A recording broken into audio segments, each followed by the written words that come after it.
Club দখলকে কেন্দ্র করে কালনায় বিজেপির দুই গোষ্ঠীর সংঘর্ষ, থানাতে উত্তেজনা, পুলিশের ভূমিকা নিয়ে প্রশ্ন বিধায়কের। ক্লাব ঘরের দখলকে কেন্দ্র করে পূর্ব বর্ধমানের কালনা থানার অন্তর্গত মুক্তারপুর এলাকায় বিজেপির দুই গোষ্ঠীর মধ্যে ব্যাপক সংঘর্ষের ঘটনা ঘটেছে। মারপিটে উভয় পক্ষের বেশ কয়েকজন আহত হন। ঘটনাকে কেন্দ্র করে বুধবার কালনা থানায় দুই পক্ষ উপস্থিত হলে সেখানেও বচসা উত্তেজনার সৃষ্টি হয়। এদিন ঘটনাস্থল থানায় পৌঁছে পুলিশের ভূমিকা নিয়ে সরব হন কালনা বিধানসভার বিধায়ক সিদ্ধার্থ মজুমদার। আপনি পুলিশ ইউনিফর্মে আছেন, এটা মনে রাখুন। আপনি লুঙ্গি, আপনি চুপ করুন। আগে আপনি চুপ করুন। আমি বলে দিচ্ছি কি করেছেন। আপনি গুন্ডা বাহিনী নন, আপনি পুলিশ অফিসার। এই যে ইউনিফর্ম পরে দাঁড়িয়ে আছেন, একটা বিজেপির ওপরে যদি হাত তোলেন আমি কিন্তু ছেড়ে কথা বলবো না। আমি কথা বলবো না, আপনি শুনে নিন। আপনি এইভাবে করবেন না, আপনি করবেন না। কি করে আপনার সামনে কি করে লোককে মারছে? আপনারা কি দলে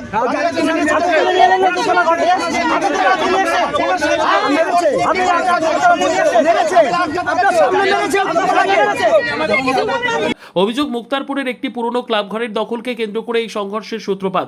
ধনঞ্জয় হালদারের গোষ্ঠীর সমর্থক বলে পরিচিত আহত বাপ্পা বারুই দাবি করেন 2023 সালে ক্লাবটি তৃণমূল কংগ্রেসের দখলে চলে যায়। 2026 সালে বিজেপি ক্ষমতায় আসার পর তারা ক্লাব ঘরে তালা লাগিয়ে দলীয় কার্যালয় হিসেবে ব্যবহার শুরু করেন। অভিযোগ, কয়েকদিন ধরে সেই তালা ভেঙে দেওয়া হচ্ছিল। বুধবার সকালে বিমল মণ্ডলের নেতৃত্বে একদল লোক এসে তাদের উপর হামলা চালায়। ব্যবহার করতাম। কোথায় ক্লাবটি? ক্লাবটি আমাদের মুক্তারপুর ব্রিজ সংলগ্ন এলাকায়, রাস্তা পিডাব্লিউর মধ্যে। আমরা গ্রামবাসী সবাই মিলে ক্লাবটাকে ব্যবহার করতাম। ব্যবহার করাকালীন কিছু ছেলে আমাদের মধ্যে একটা বিভেদ হয় নাম নিয়ে। আমরা এর মধ্যে যাই না। এর মধ্যে না যেতে 26 সালে যখন আবার আমরা জিতি তখন আমরা ক্লাবটাকে তালা লাগিয়ে দিই। এবার তালা লাগানোতে ওরা বলে যে কেন তালা লাগালি? এই নিয়ে আমরা বলি না, আমরা মীমাংসার মাধ্যমে যাবো। হ্যাঁ, যে সবাই মিলে ইয়ে করবো, কিন্তু আজকে ক্লাব তালা দিলাম, তোরা একটু থাম। এই কথা বলে তোরা ক্লাবটাকে তালাটাকে ভেঙে দেয়। এর মধ্যে আমি তালা দিয়েছিলাম বলে আমাকে ব্রিজে ছুরি গাছি ভোজালেন 10-15 নাগাদ আমাকে অ্যাটাক করে। কবে সেটা? এটা গত পরশু দিন। ছুরি কাছি ভোজালিয়ে অ্যাটাক করে। তখন আমার বন্ধু বান্ধবরা যাচ্ছিল, আমাকে কোনোরকম ওখানকে প্রাণে বাঁচিয়ে নিয়ে আসে। এইবার প্রাণে বাঁচিয়ে ওখানে হুমকি দিতে থাকে, তুই রাস্তায় ওর, তোকে কেটে ফেলবো, মেরে ফেলবো। হ্যাঁ, এসব। কারা তারা? ওই বিমল মণ্ডল গালাগালি করে আসে। আজ সকালবেলাও গেছিল বিমল মণ্ডল গালাগালি করতে। যখন বিমল মণ্ডল গ্রামের ভিতরে বসে সবাইকে মহিলাদের অকথ্য ভাষায় গালিগালাজ করে, তখন মহিলারাই ওনাকে ঘিরে ধরাতে উনি একটা বাড়িতে ঢুকে পড়ে। উনি তখন ফোন করে ওনার লোকজন আরও সব নিয়ে আসে। লোকজন নিয়ে আসে পরে গ্রামবাসী সমেত আমরা আজকে সবাইকে আমাদের মেরে ফাটিয়ে দিয়েছে। মারধরে অনিল মাঝি, অভিজিৎ মাঝি, হরিবিলাস হালদার সহ একাধিক বিজেপি কর্মী আহত হন। তাদের মধ্যে 4 জন কালনা মহকুমা হাসপাতালে চিকিৎসাধীন রয়েছেন। বাকিদের প্রাথমিক চিকিৎসার পর ছেড়ে দেওয়া হয়েছে বলে দাবি। ঘটনার জেরে উত্তেজনা ছড়িয়ে পড়লে কালনা থানায় যান কালনা বিধানসভার বিধায়ক সিদ্ধার্থ মজুমদার। থানায় উপস্থিত পুলিশ আধিকারিকদের উদ্দেশ্যে তিনি প্রশ্ন তোলেন, পুলিশ এখনও কি তৃণমূলের হয়ে কাজ করছে? নির্দোষ মানুষদের কেন থানায় তুলে আনা হয়েছে সেই প্রশ্নও তোলেন তিনি। পরে থানায় পৌঁছন কাটোয়া সাংগঠনিক জেলার বিজেপি সহসভাপতি ধনঞ্জয় হালদার। তিনি অভিযোগ করেন তৃণমূলের হারমাত বাহিনী পরিকল্পিতভাবে বিজেপি কর্মীদের ওপর হামলা চালিয়েছে। বন্ধ করার ব্যাপারে হঠাৎ ধরুন তৃণমূল আর দেশে নেই, কিন্তু এই 5 দিন আগে হঠাৎ করে দেখি সেই তালাটা ভেঙে দিয়েছে। ভেঙে দেওয়ার পর পাড়ার ছেলেরা এসে বললো, দাদা তালাটা ভেঙে দিয়েছে। কারা ভাঙলো খবর নিয়ে দেখ, ওরা গিয়ে আবার নতুন করে তালা দিল। তালা দেওয়ার পরে ওরা আবার তালা ভেঙে দিল। তখন এরা বললো, তাহলে এক জায়গায় এরকম ভাঙা ধরে হচ্ছে কেন, এক জায়গায় তাহলে বসে ফয়সলা করতে বল, তুই কেন ভাঙছিস, কেন তালা দিয়েছিলি, মারবো ধরবো, হেসো ছোড়া এসব নিয়ে ওদেরকে তাড়া করার পরে 3 দিন আগে কালনা থানায় লিখিত একটা কমপ্লেন দেওয়া হয়েছে, আমরা কিন্তু ফের রাস্তা এলে মারবো, হাড়গোড় ভেঙে দেবো। সে কথাও পুলিশকে জানানো হয়েছে। গতকালকে সেটা আইসিকে বলা হয়েছে।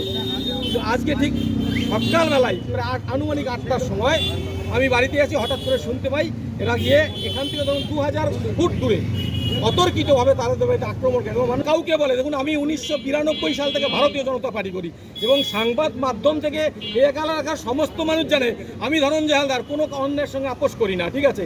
কিন্তু এই তৃণমূলের লোকেরা ক্ষমতা হারিয়ে বেপরা হয়ে তাদের মধ্যে কি করছে সেটা আমরা বলতে পারি না। আবার নতুন করে সেই সন্ত্রাস কায়েম করতে চাইছে। বলছে আগে তৃণমূলের সময় আমরা এখানে ডনগিরি করেছি, এখনও আমরা ঠিক ডনগিরি করব। যার জন্য দেখুন একটাও কিন্তু ওদের লোক মার খায়নি। বিজেপির 7-8টা লোক মার খেয়ে হাসপাতালে আছে।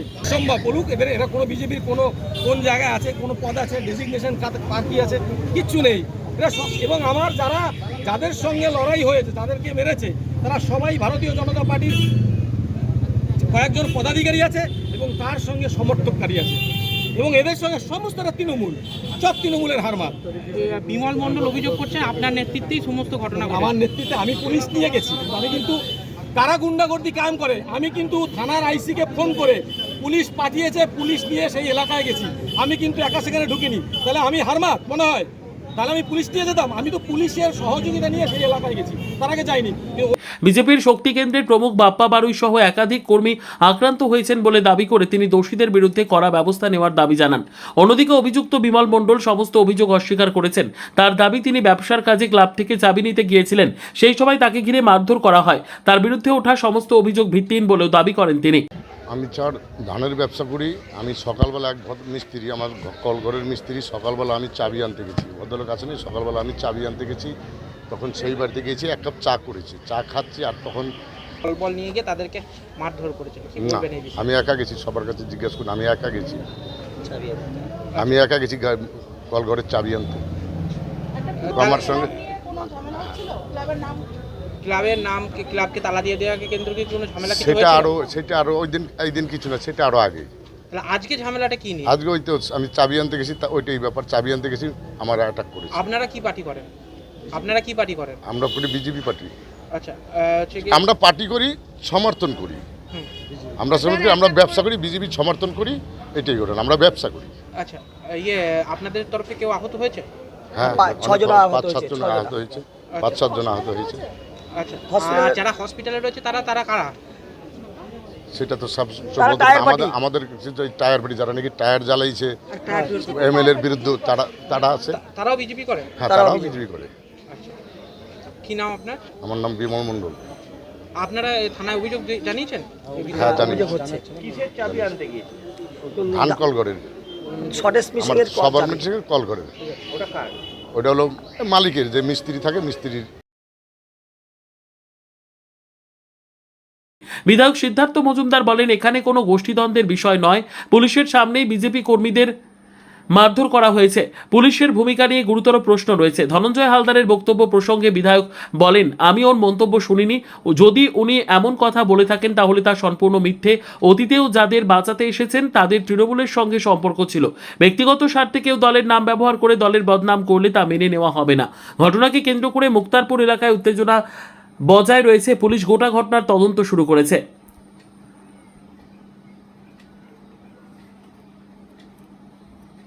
কালনা থেকে রীতা ভট্টাচার্যের রিপোর্ট, সুন্দর বাংলা নিউজ।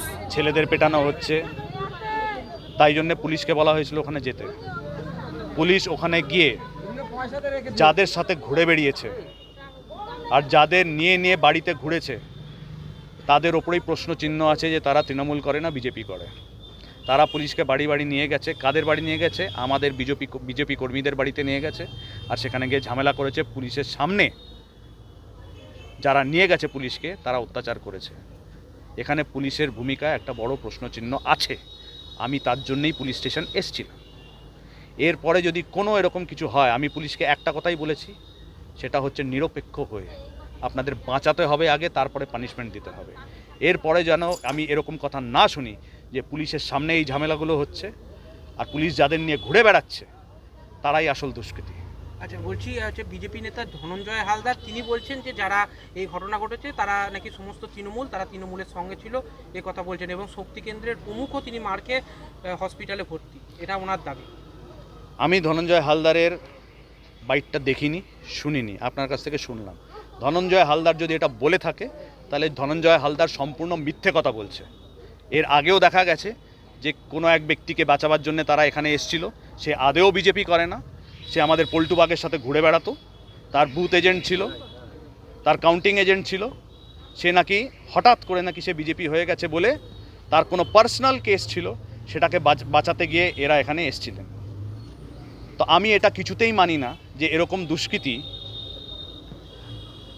যারা আমাদের পার্টিতে থাকবে, নাম নেবে, আর লোকজনকে আর আমাদের পার্টির লোকেদের এইভাবে শাসন করবে বা মারবে পিটবে, তার উপরে যে অ্যাকশন হবে না, সেটা কখনোই হতে পারে না। এটা যদি একটা বড় আকার নেয় তাহলে রেসপন্সিবিলিটিটা কে নেবে? পুলিশই নেবে। এটা দলের কোন্দল নয়। দলের কোন্দল কি আছে? গোষ্ঠী কোথায় এখানে? গোষ্ঠী বলে তো কিছু না। অনেক লোকে এসেছিল দলের, তারা যখন ঘটনাটা দেখলো কি হয়েছে তারা আবার চলে গেছে। আমাদের নগরেরই লোক এসেছিল, এসে ব্যাপারটা ভেতরে গিয়ে জানতে পারলো কি হয়েছে, তারপরে চুপচাপ চলে গেল। তারা বুঝে গেছে যে কি হয়েছে। ক্রিমিনালদের ছাড়া যাবে না, regardless off party. Criminal minded লোকেদের বা ক্রিমিনাল অ্যাক্টিভিটিস যারা করে চলেছে তাদের রেহাই হবে না। কেন রেহাই হবে? এরপরে যদি একটা বড় ঘটনা হয়ে যায়, কে দায়িত্ব নেবে? সেটা পুলিশ নেবে। যদি এখন যদি সে অ্যাকশন না নেয়, এটা পুলিশের রেসপন্সিবিলিটি। ওই পক্ষ একটা অভিযোগ করেছে, আপনাদের তরফ থেকেও কি আর একটা অভিযোগ করেছে যারা সেটা ওনারা বলতে পারবেন। আমি তো এখানে তাদের অভিযোগ করতে হবে বলে নিয়ে আসিনি। তারা এখানে এসছে, আমাকে ডেকেছে, আমি এসে গল্পটা শুনেছি। আমি নিজেও খবর পাচ্ছিলাম, 18খানা ফোন কল এসছে আমার। এক কথা, আমি এসছি খালি পুলিশের কি ভূমিকা ছিল সেটা জানতে। তার সামনে পুলিশ দাঁড়িয়ে থাকাতে কি করে লোকজন পেটানি খেলো, তাও আবার বিজেপি কর্মীরা। স্যার আমার বাবা